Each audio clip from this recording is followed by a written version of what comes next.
Dim test toplusundan 130-cu məsələyə baxırıq. Yerin öz oxu ətrafında hərəkəti mövzusunda. Deyirik ki, 40 dərəcə paralel boyunca A məntəqəsi 4-cü saat qurşağının 40 dərəcə paraleldir. 4-cü saat qurşağıdır. 4-cü saat qurşağıdır. Bunun orta meridianını tapanda vururuq 15-ə. Alırıq 60 dərəcə.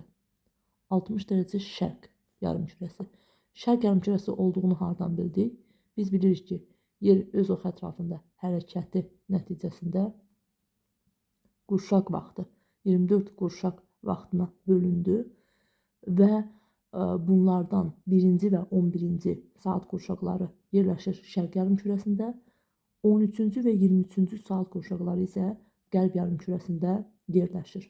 Buna əsasən 4-cü saat qurşağı şərq yarımkürəsində deyirik ki, yerləşir. 60 dərəcə şərq yarımkürəsində, yəni 4-cü saat qurşağının orta meridianı olan 60 dərəcə şərqdən gedirik qərbə. 100 dərəcə qərbə gedirik. 60 dərəcə belə gedirik. 40 dərəcədə belə. 0 dərəcəli Qrinviç. 40 dərəcədə belə gedirik. Gəlirik çatırıq 40 dərəcə qərb yarımkürəsinə. Bu bizim A məntəqəmizdir. Və B məntəqəsi isə 20-ci saat qurşağının orta meridianından.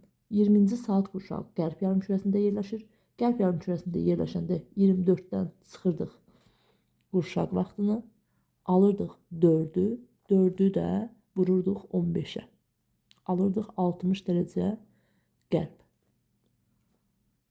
Deməli, 60 dərəcə qərbdən isə 60 dərəcə qərb. 20-ci saat qurşağının orta meridianı oldu 60 dərəcə qərb. Ondan 100 dərəcə şərqə gedirik. 60 dərəcə belə gedirik. 40 dərəcə də belə gedirik. 40 dərəcə şərq yarımkürəsinə gəldik. Bu isə B məntəqəmizdir. Bizdən soruşur A ilə B arasındakı məsafəni.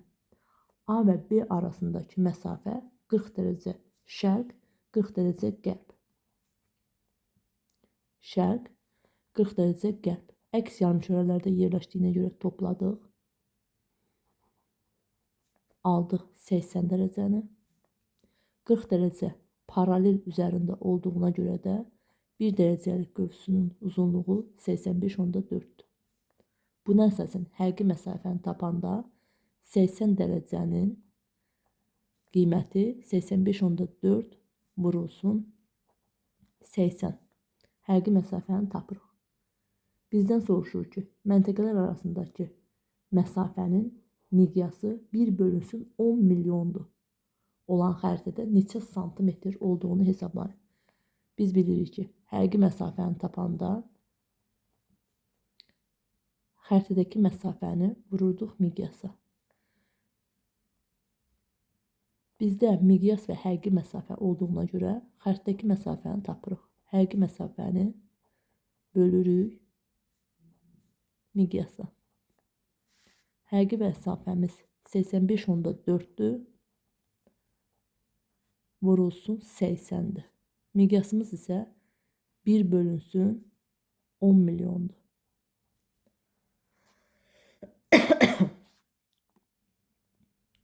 On milyondur. 1 santimetrə 10 milyon düşdü. Kilometrə çeviririk. 100 kilometr alırıq. 100 kilometrə böləndə də alırıq 63.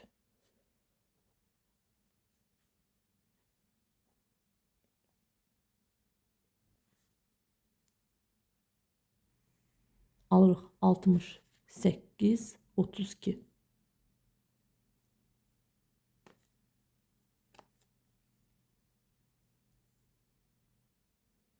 Sonra belə bir məsələ verir. 134. Pekin şəhərinin deməli, yerin xəyali oxu ətrafında orta fırlanma sürətini hesablayın. Pekinin deməli, yerləşdiyi enlik verilib. 40 dərəcə şimal enliyi, 117 dərəcə şərqi uzunluq. Bizə əsasən enlik lazımdır. 40 dərəcə şimal enliyi. 40 dərəcə şimal enliyində 1 dərəcə qövsün uzunluğu 85.4 kilometr olaraq. 1 dərəcə 85.4-də 360 dərəcəni hesablayırıq ki, nə qədərdir? X də bərabərdir. 85.4 vurulsun 360 dərəcə. Bu da bərabərdir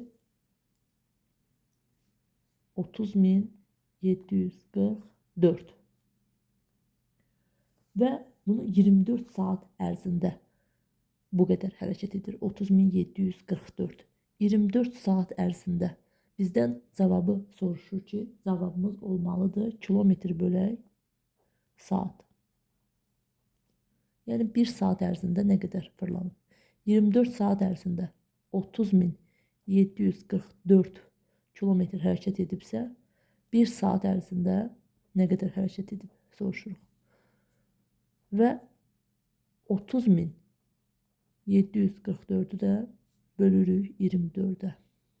Alırıq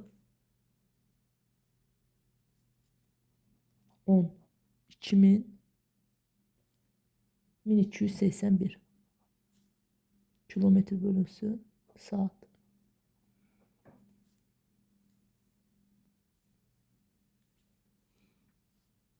Doxsan səkkizinci məsələyə baxırıq.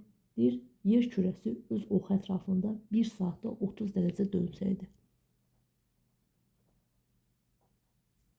1 saatda 30 dərəcə dönsəydi.